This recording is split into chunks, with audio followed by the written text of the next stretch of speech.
Brendan Horan. Thank you, Mr. Speaker. To the Minister of Finance. Order. I've called Brendan Horan. Thank you, sir. Order. Brendan Horan. To the Minister of Finance, is he still of the view that a Hamilton to Tauranga route would have to be considered alongside 3 other projects? Honourable Bill English.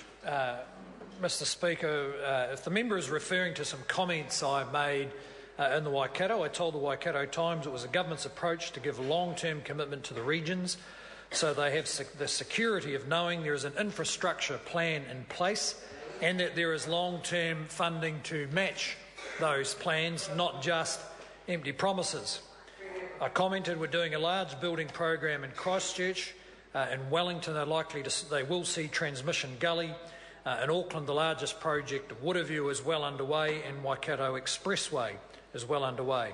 I also said that once we get through that program, which is some years away, looking out to the mid-2020s, that's where you'd get a debate about other large projects.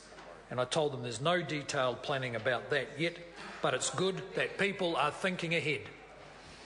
Supplementary question. Supplementary question, Brendan Horan. Sir, why should anyone believe National Party talk of plans when 6 long years ago John Key promised to 4-lane the Tauranga Central Link 3 short kilometres and not $1 has been spent to do that work? Honourable Bill English. Mr. Speaker, I can't comment in detail on that particular short piece of road, but I must say, as a regular and recent visitor to Tauranga, the scope of new road building in Tauranga is such that you start wondering whether it doesn't exceed the growth in traffic.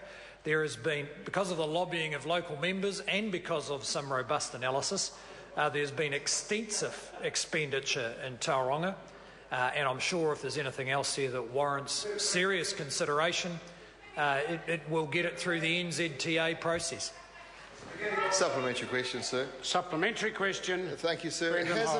Hasn't his government taken the people of Tauranga for granted for long enough? And will he advise the Prime Minister to apologise to the people of Tauranga tomorrow for this government's failure to fulfil an election promise made 6 long years ago? Honourable Bill English. Well, Mr. Speaker, my colleague advises me that we said we'd do it after the 4 roads of national significance were completed, 4 of them, and we're on track for that. I have noticed in Tauranga, though, that when the current member was elected, energetic advocacy for Tauranga rose significantly. It had already been much improved when Bob was elected from the previous member.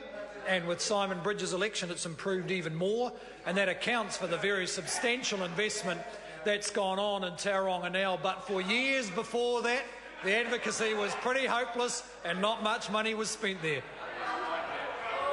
Question number 5, Melissa Lee.